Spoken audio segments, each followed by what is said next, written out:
صفوان ابن یحیی گفت عبیدی به من گفت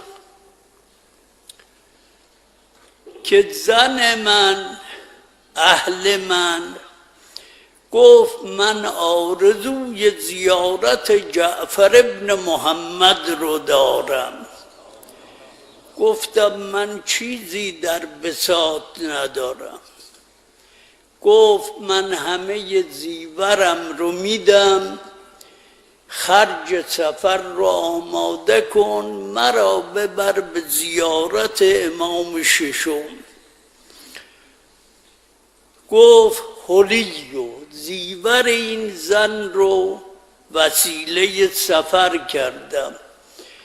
وقتی رسید نزدیک مدینه افتاد و به حال احتضار در آمد. من سراسیمه رفتم نزد امام. پرسید عبیدی حال تو چطوره؟ گفتم آمدم با اهلم برای زیارتت، اما ماجرا اینه.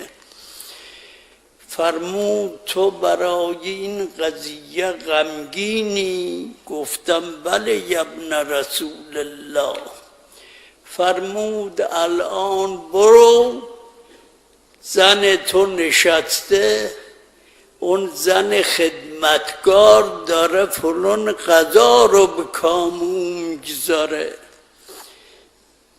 ای قلب عالم و ای روح پیکر هستی.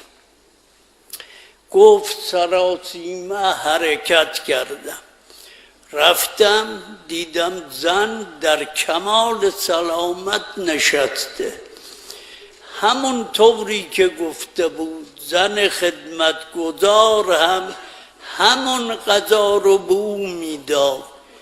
گفتم ماجرا چیه؟ گفت ماجرا اینه،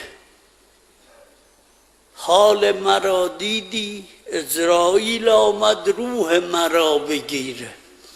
ناگهان دیدم یک آقایی وارد شد. گفت وقتی نشانه ها رو گفت دیدم همون کسی که من الان از خدمت او آمدم.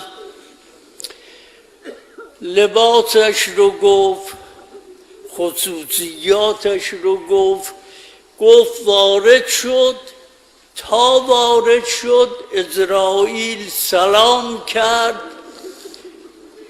وقتی سلام کرد اون آقا به عزراییل فرمود مگر تو مأمور نیستی به اطاعت ما؟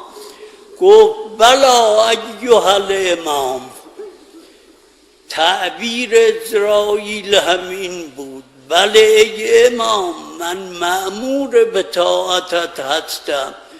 فرمود من به تو امر می کنم برو تا 20 سال دیگر به سراغ این زن نیا.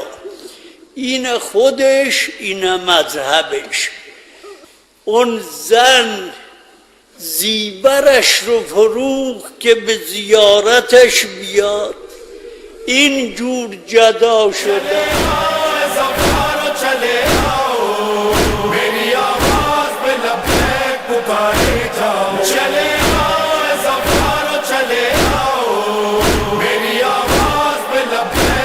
Parita